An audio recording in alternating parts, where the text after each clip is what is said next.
Hej allihopa!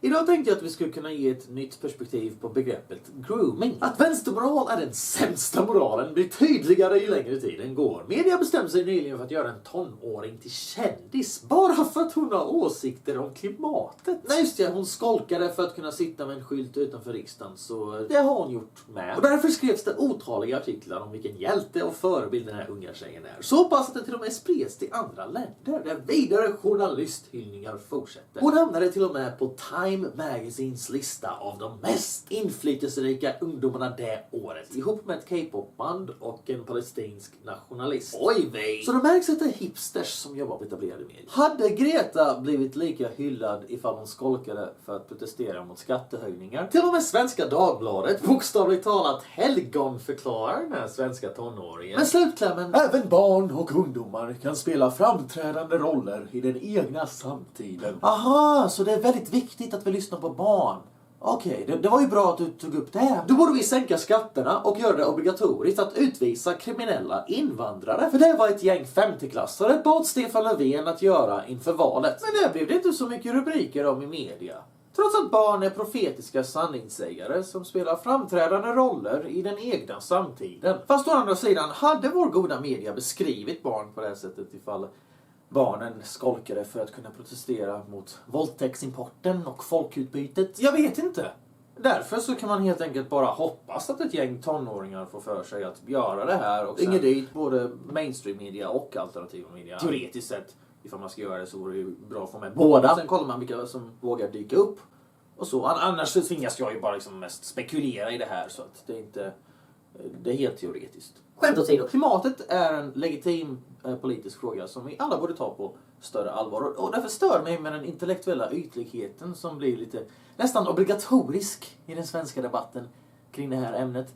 Och det kopplar ju an då till hur politik allmänt förs i Sverige. Media skriver sensationellt om hur en amerikansk kändis hyllar 16-åriga Greta. Vilket är ironiskt med tanke på att DiCaprio tog privatflyg för att kunna plocka upp sitt klimatpris. Sen ännu ett privatflyg för att kunna fortsätta festa i Frankrike. Det är inte första gången han får kritik för sina miljövanor. Han sabbar klimatet långt mycket värre än någon svensk knegare. Men Greta benämner honom som en klimatmänniska och tycker bara att det är häftigt att få uppmärksamhet från den här kändisen. Och det är klart hon gör det. Hon är en 16-årig tjej. Jag tänker inte döma en tonåring för att de har outvecklade åsikter och hormoner. Däremot så borde vi alla döma skiten ur svensk media för att de använder barn som politiska sköldar. Lyssna på Greta då! Annars dör alla kommer dö! Sen fortsätter Aftonbladet med följande citat. Av barn och fyllon får man höra sanningen, brukar man säga. Sällan har det ordspråket stämt bättre in än på Greta Thunberg. Slutcitat. Okej, jag är inget barn, men jag är ett fyllo. Och eftersom Jonna Sima nyss beskrev mig som en sanningssägare så kan jag väl fylla i med sanningen kring det där barnet. Men först vill jag analysera rubriken lite till, för att den är så arketypiskt media. Nog för att vänstermanipulation brukar vara desperat, men håll med mig, annars dör du. Måste nog slå nytt rekord i svensk dagisnivå. Man kan ju undra hur vänsterfolk hade reagerat om någon skrev en debattartikel med rubriken Lyssna på Jimmy Åkesson, annars kommer muslimer våldta dina döttrar. Hade man kallat det skräckpropaganda, kanske? Jag vet inte. Det är inte som att vänstern hela tiden gör precis vad de anklagar andra för att göra. Notera hur det är okej för dem att prata apokalyps och samhällskollaps när det kommer till deras hjärtefrågor. Men när svenskar märker att Sverige blivit sjukt mycket värre tack vare mångkulturspolitiken, ja då är de bara snåla paranoida rasister. Bönder som är så outbildade att de inte fattar att resurserna egentligen är oändliga. Fundera även på följande hyckleri. Forskare på Lunds universitet nådde slutsatsen att det är värre för klimatet att skaffa barn än både bil och flyg. Samtidigt skaffar afrikaner och afghaner 5 barn per familj. Vissa arabiska länder ligger högre än svenskar. Ändå försöker man lägga större fokus i klimatdebatten på vita män som kör bil. Varför förväntas bara vita människor utöva socialt ansvar? Vänstern säger i princip att klimathotet är en apokalyps som kommer att nå oss om blotta årtionden. Samtidigt som de attackerar Hanif Bali för att han dissar en somalier som bestämde sig för att skaffa 2 barn när han redan har 9 stycken och har gått på så soss i 6 år. Antingen tror inte vänstern på sina egna värderingar, eller så bara hatar de vita människor. Budskapet är alltså att svarta ska föröka sig på miljöns bekostnad, medan vita ser till att dö ut, så att de kan bli minoriteten istället. Och med tanke på hur mycket vänstern brukar klaga på den strukturella rasismen som uppstår till följd av att en majoritet lever sida vid sida med olika minoriteter, så är inte det en önskvärd situation att befinna sig i. Antirasism är alltså bara ett kodord för antivit.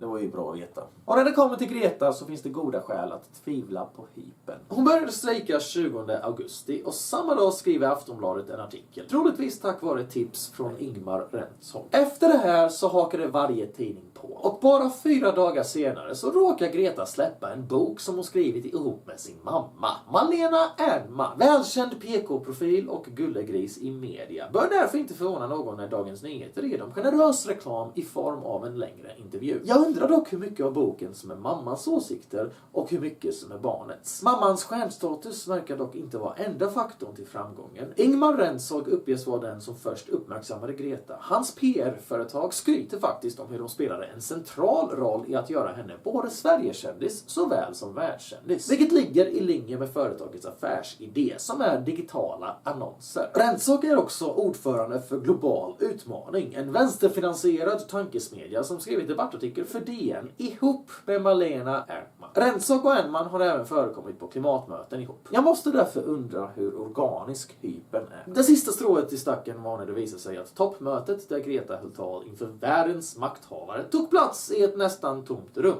Inte många världsledare där. Ändå försöker statsmedia framställa det som att hela världen är jätteintresserad av vad hon har att säga. I deras artikel beskrivs hon som en superstjärna som konstant tvingas skriva autografer och, citat, nu vill alla förknippas med 15-åringen från Sverige. Alltså, det märks ju inte direkt på den ni spelat in. Men när folk påpekar tomma stolar så ryter SVT:s skattefinansierade journalist om konspirationsteorier och börjar anklaga dem som skämmer ut SVT för att förgifta samhällsklimatet. Nej, era lögner är det som förgiftar samhällsklimatet. Det där är en så feg anklagelse att komma med. Ni snor 8000 miljoner av våra skattepengar till er skitjournalistik. Sen häver ni ur er folkförakt mot de som ifrågasätter hur pengarna används. Och det är med all rätta. Det är skillnad på nyheter och marknadsföring.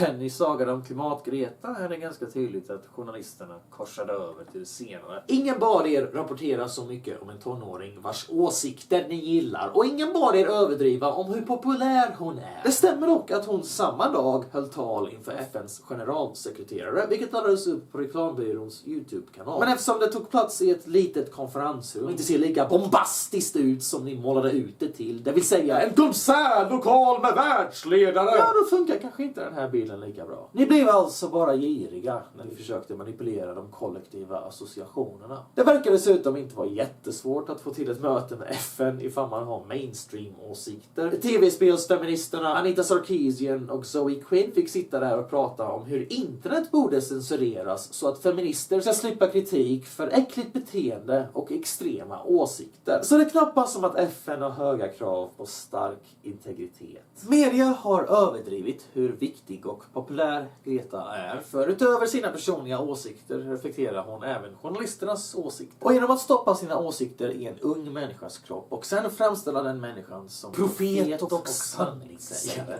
ja, då lyckas man göra 2 saker. Å ena sidan så spelar man på att barn är ovanligt ärliga och därmed så antyds det att de vet bättre. Så håll käften! Å andra sidan så spelar man på att barn är barn. Ja, de är så oskyldiga och sköra, de kan ingenting om världen och därför är det så elakt att ifrågasätta deras åsikter, vilket även bara råkar vara journalisternas åsikter. Så bara låt dem tycka lite vad som helst och var inte så cynisk och vuxen. Sluta vara så elak! Håll käften! Bara sluta vara så elak! Jag skojar inte, det är så Sveriges största tidning resonerar. När en högerväljare klagar på att behöva betala skatt så att SVT kan presentera en tonåring som klimatexpert, ja, då ska det omtolkas till mobbning och försök att tysta. Okej, så enligt er är den här tonåringen jätteintelligent och därför borde vi bara lyssna på henne. Annars dör det. Hon är så jävla intelligentare än de flesta vuxna till och med. Fast inte tillräckligt intelligent för att kunna bemöta ifrågasättanden eller dryga kommentarer på nätet. Intressant definition av intelligens ni har där. Barnet vet alltså bättre än alla vuxna och speciellt de som röstar höger. Men barnet är liksom fortfarande ett barn, du vet, inte en vuxen, så att de har liksom inte den känslomässiga utvecklingen och styrkan för att kunna tåla kritik, du vet. Du kan inte kritisera dem.